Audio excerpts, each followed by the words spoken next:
The Bull by Rob Harper. Part 1. It's not the heat, it's the humidity. Such a stupid thing to say, but unfortunately very true. I wouldn't even mention it, really. But as always, as human beings, we try to find something to blame instead of ourselves. So I blame the humidity. It was hot enough that when I first saw the pub, I didn't hesitate to go in.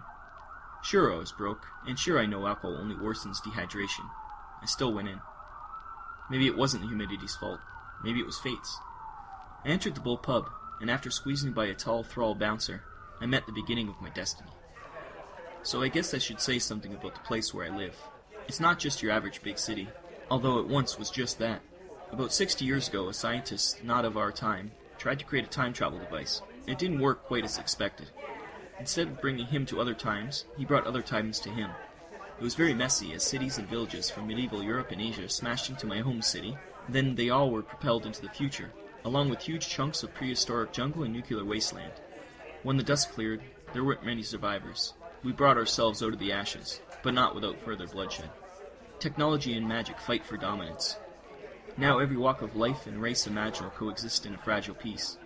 I, of course, was born after all of this happened, and the network, as this new city is called, is all I've ever known.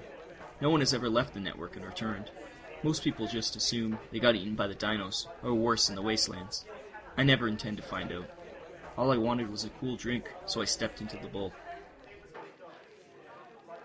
The thrall was huge, and his one eye stared at me with an intelligence not known to his species. The thralls, up until a short few years ago, were slaves, but now as free beings they tend to act much like they did as slaves.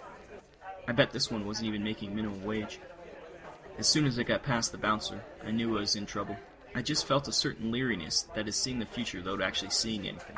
It becomes obvious how blind we are in these situations. I walked past the slumped forms of dwarves who probably been drinking since the night before, and a soon-to-be rowdy group of Kolars. They're aliens who are very tough and live for battle and honor. Nonchalantly, I sit down at the bar and order a drink. I know you assumed I ordered a pint, but the truth is I can't stand beer, which is a federal offense in the community I come from. Can I get a dark rum and coke? The pleasant bartendress was an elfin. I soon learned her name was Lacey, and we hit it off instantly. She reminded me of my sister.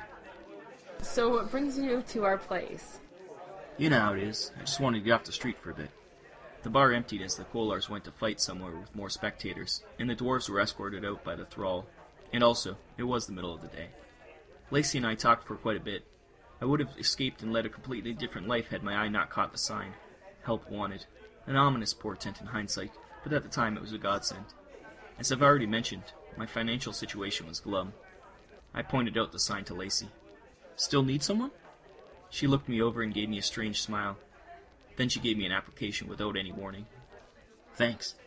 No problem, I think you just might fit in around here.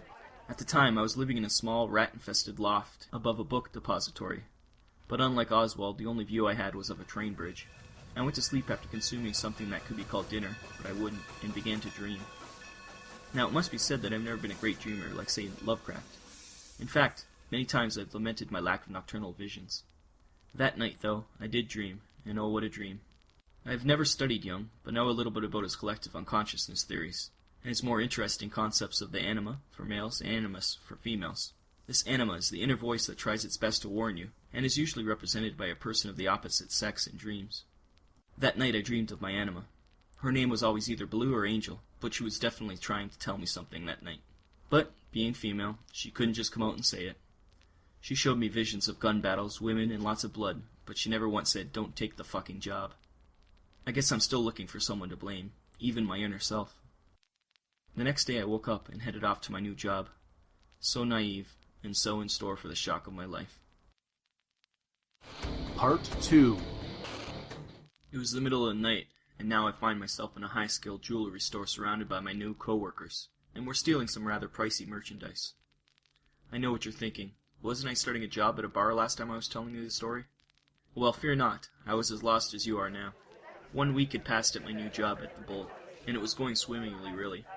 The Bull was a busy place and attracted both wannabe shady and actual shady people, because of the expensive prices and rather good atmosphere, which for some unknown reason attracted the female population of the area, and thus the males as well. So anyway, I was getting used to having to do every job in the bar, from cooking to bussing to barbacking, and was also enjoying free alcohol and money. So when I was brought into the manager's office and asked if I wanted to have more responsibility, I said sure, why the hell not? I had no clue what he was about to reveal to me. The Bull was a semi-successful bar, but it also had another side. It was the front for a very successful thief ring, run by my new boss. I was not unfamiliar with the wrong side of the law, especially since in the network everyone had to do some bad things to survive, but I never suspected the Bull's true purpose. So Marcus, my boss, brought me into the inner workings of the Bull, for what he said would be a simple job. I was to be the muscle and lookout, so that's how I ended up in the jewelry store. The prime goods were in the computer lock safe, and we had a computer expert named John who was working diligently, if a bit cockily, on the security. Along with John and I was another lookout named Angus, but everybody called him Anger. Anger was a gnome, and was very sarcastic and generally pissed off about everything. There was also 2 girls named Danny and Lacey, both of whom seemed nice enough, but only towards those they liked. Lacey, who was the first person I met at the Bull, seemed to like me enough. She was usually sociable with me, but Danny didn't seem to like anyone. Or maybe it was just me.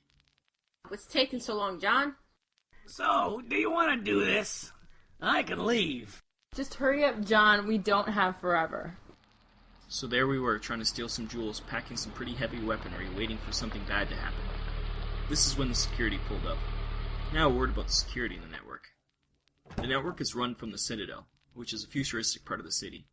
From there, the UDF, or Universal Defense Force, is dispatched to all areas of the city to dispense their brand of justice, which usually consists of jackboots to the face. There are 3 types of security, all named after the color of their uniforms. Red troops, who are pretty easy to get along with since they tend to look the other way for a drink or a small monetary contribution.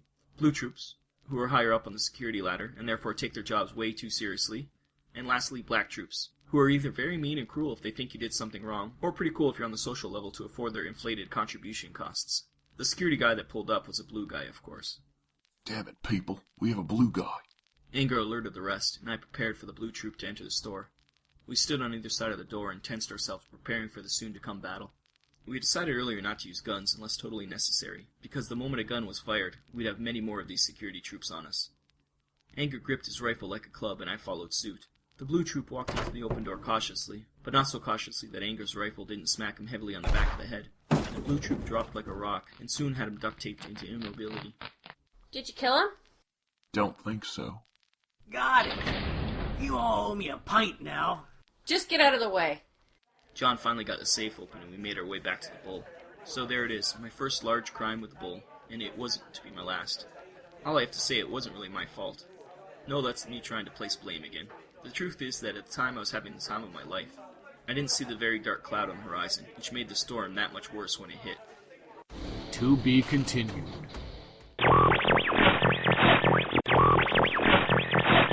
If I wanted to support an independent radio program, how would I go about doing that? Buying their swag.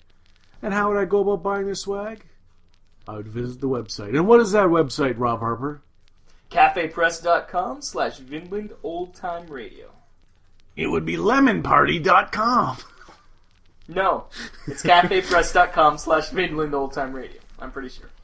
I set it up. I'm pretty sure that's it. Okay. Well then, certainly if I want to buy some high-quality merchandise with the Vinland Old Time Radio logo on it, to impress your friends and family. And pick up chicks. cafepress.com/Vinland Old Time Radio.